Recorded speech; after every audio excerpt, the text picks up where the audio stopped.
আমরা এখন আছি করিমপুরে, যে কবরস্থান দেখতে পাচ্ছেন, এই কবরস্থানের পাশে যে পানির অবস্থা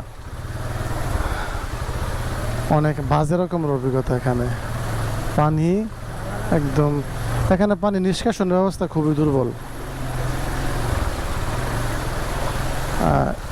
2 দিন আগে বৃষ্টি হয়েছিল, এখন পানি যায় নাই এখান থেকে। আরো সমান পানি, আরে একটু সামনে গেলে মনে আমার চাক্কা ভিজে দেবো, চাক্কাতে ভিজে গেছে গো, সব ভিজে দেবো।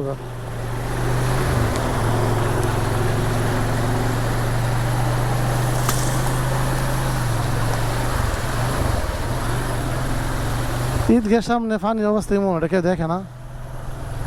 যেটা ঈদগার সামনে মানুষের নামাজ পড়বো, এরা কিভাবে যাবে মসজিদের ঈদগার মধ্যে? এরকম বাজে অবস্থা থাকলে তো সারছে কাম। তো যাই হোক, করিমপুর অবস্থা দেখছেন কতটা ভয়াবহ। রাস্তাঘাট অবস্থা জঘন্য লেভেলের খারাপ। রাস্তার পাশে পাশে পাশে একটু বৃষ্টি আসলেই, আধা ঘন্টা 1 ঘন্টা বৃষ্টি আসলেই এখানে পানি জমে থাকে। এখানকার যিনি ইউনিয়ন পরিষদের চেয়ারম্যান, ওনারা কি এই সব জিনিস দেখে না? আসলে দেখলে একটা মসজিদের সামনে বা ঈদগার সামনে এরকম পানি জমে থাকে,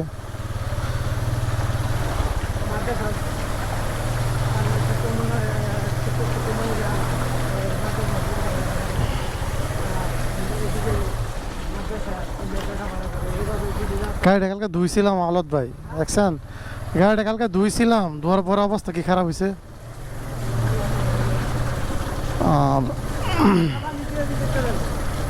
হ্যাঁ,